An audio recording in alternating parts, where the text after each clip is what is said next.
Hi boys, welcome back to the channel YouTube. I'm Navy Dad, this is Rusted Bolts Garage, and today, a little OBS stuff.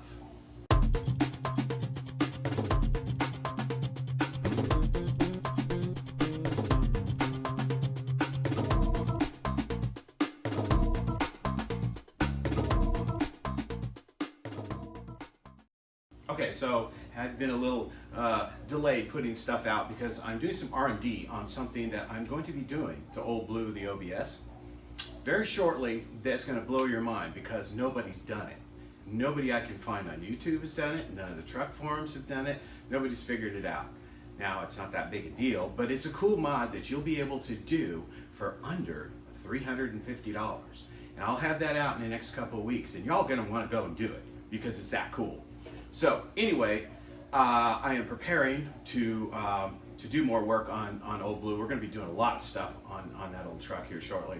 So I decided to post something. I had to go out to the junkyard, right? And I always go out to the junkyard. So I had to get some parts, and I thought, well, why not show y'all, if y'all don't already know this, most people do, I think, but how to give power to something in the junkyard that you want to test, like a power window motor or a door lock, or you found a beautiful set of leather bucket seats that you'd love to be able to get, but you can't move it because there's no power and the bolts are not accessible. Well, there's a very easy way to do it, and I'll show you all how to do that here shortly. And of course, we'll make a junkyard run. Now, I will say that I screwed up the footage a little bit. So I went back a different day to show you all what. So there's actually two different filming days here doing the same basic thing, but almost the identical truck. So that's kind of cool. And there's something really cool about the truck that I'm working on the passenger side door. You'll wait to see it because it's just like, makes you love these old trucks. All right, so let's get started, shall we? Okay, so you're getting ready to go to the junkyard, right? You've got your junkyard go bag. What? But you're going after an electrical part. You're going after a power window motor. You're going after a power door lock. You're going after power seats that you found last week in the junkyard, but you can't get to them because the bolts are underneath the seat and you can't move the seat because it's power. So how do you do that? Well, you can go out and spend $120, $130 for one of those power probes. Or you have something in your shop already that's free. That is one of these, 12 or 18 volt battery. Now most of these batteries, let's see if you can see this, will have a plus and a minus, right? Okay, this is plenty of power and it won't hurt the motor or anything like that. Then you go to Home Depot and you pick up a set of these. Simply plug it in, positive and negative, and then go find your part in the junkyard and you can test it. So let's head out to the junkyard now, shall we, and see how it works. So this is usually how you find these trucks, right? They've unscrewed it enough to pull it back and bend it and get out whatever it is they're trying to get. But there's a much easier way to do this. So yeah, this and the others are kind of usually how you find these. But every once in a while, you'll find a good one, like this one right here. So you can see the window's up still. So it's probably a good one.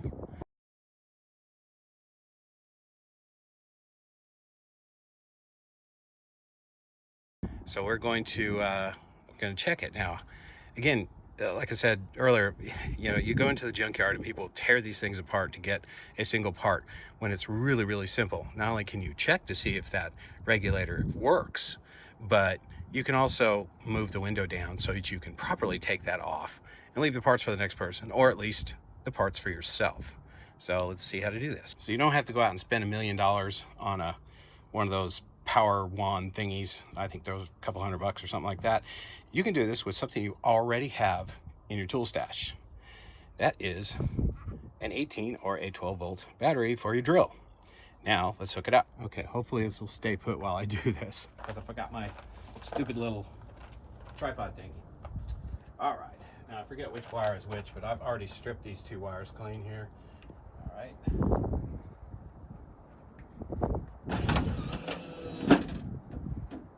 There you go. See how easy that was? And And then if you need to pull it back up, because you need to have it about there. There you go.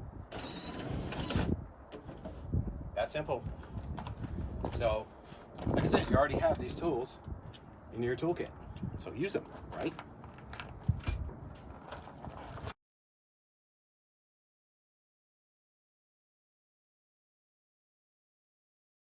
So, what you want to do is find your up and down wires. So in this case,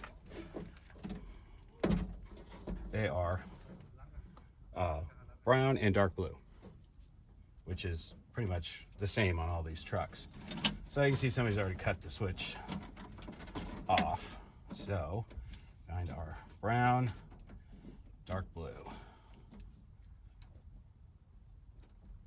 I forget which is up and which is down, because they're actually opposite on each side, but they use the same color wires because the switch is crisscross. Make sure your battery's fully charged. There you go. If you need to roll it up, turn back around here.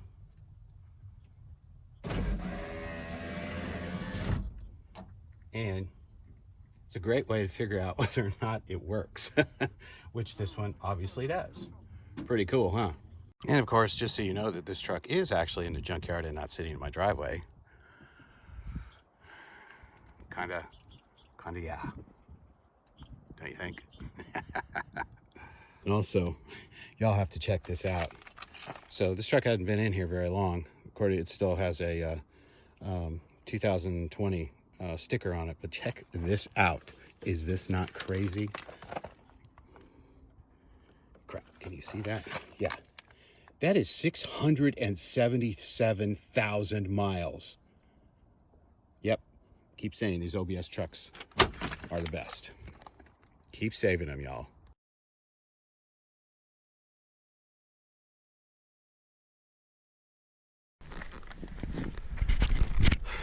Okay, y'all, well, they're not real keen on letting me film out here, and then I went off and forgot my stupid head strap. So there are no Tauruses in here, 92, in this particular yard anyway, 90 to 95 with 3.8 fan. However, the 3.8 fans are in a bunch of cars, and they're slightly different configuration, but you can make them all work. I pre-scoured everything, and that's the only thing out here with fans still in it. All those Mustangs are out. The Lincolns, everything. There is not a single one, and I don't have time to go hunt down to another yard. So we're gonna take this sucker out, and I'll see if I can figure out how to set this camera so you can kind of watch. This is an 01 Mustang with the 3.8 liter, and it's the same 2-speed fan basically. It's a little bit different configuration, but I think this one actually fit better. So on these Mustang fans, they're held on by just really a couple of bolts. Pretty simple. First you want to take off your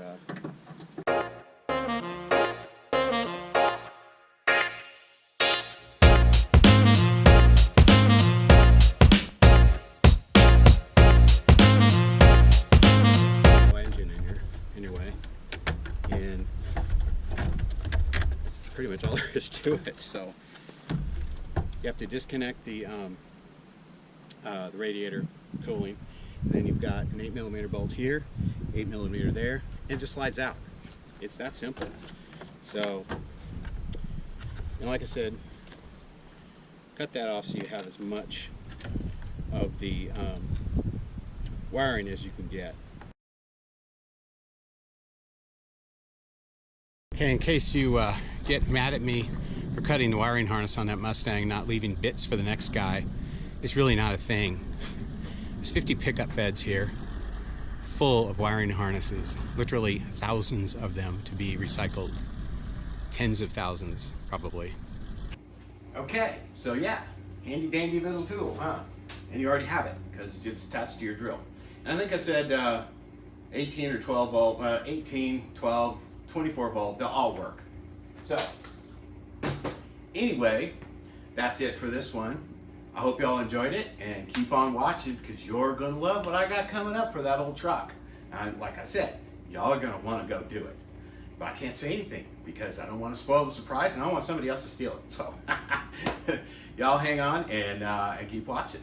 So there's beer over in that refrigerator finally, because my son went to the store, keeps drinking all my beer. I don't know what the hell. So anyway, I'm gonna go have me a cold one. So I'll see y'all on the next one.